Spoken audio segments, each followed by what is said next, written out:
Mrs. Gandhi, how tense is the situation on your frontiers with Pakistan? It's very serious indeed. The two armies are confronting each other. And of course, shelling has been going on for quite some time, even before I left. Do you really think it's possible that Pakistan would attack India with their present internal situations?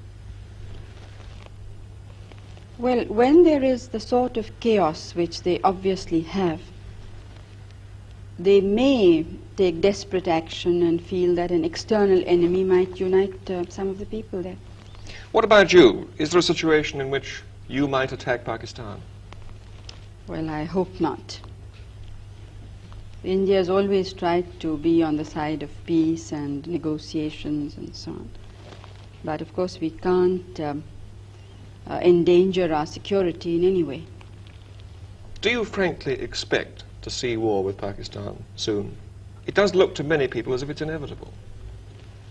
I don't think one can really give an answer to a question of this kind.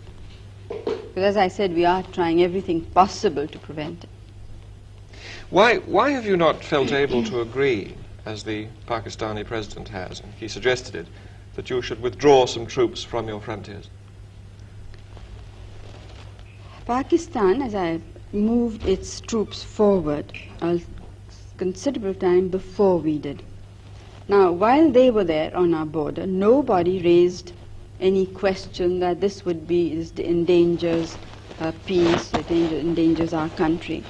Now, when we felt compelled in the interest of our defense, the whole world seems to have woken up. Now, it seems a very unrealistic situation to me.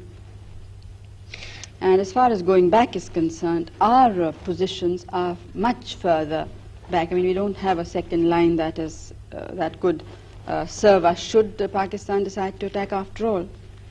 So it would not be, I don't think I would be doing my duty to the country and to the people if we would agree. And one thing you must remember is that we have never attacked anybody, but we have been attacked 3 times. But do you support the Bangladesh guerrillas? Do you support a separate state in East Pakistan?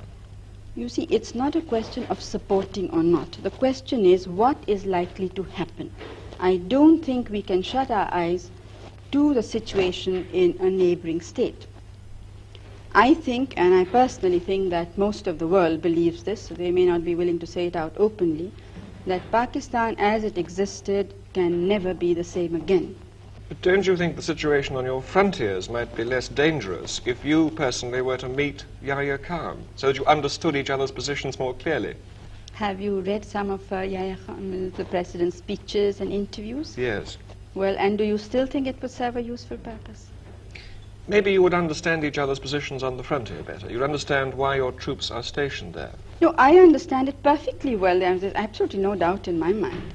Our troops are stationed there because we were threatened by the military regime of Pakistan. In no uncertain words, there has been a situation of indirect aggression. And I don't think that you could point out to me any other head of government who in the present circumstances would have been so restrained, when the entire country is not restrained. I mean, it was great difficulty that we are holding the situation. And then what we get outside is to equate us with a government which has killed more than 1 million people, which has created conditions of barbarity which I don't think the world has very seldom seen.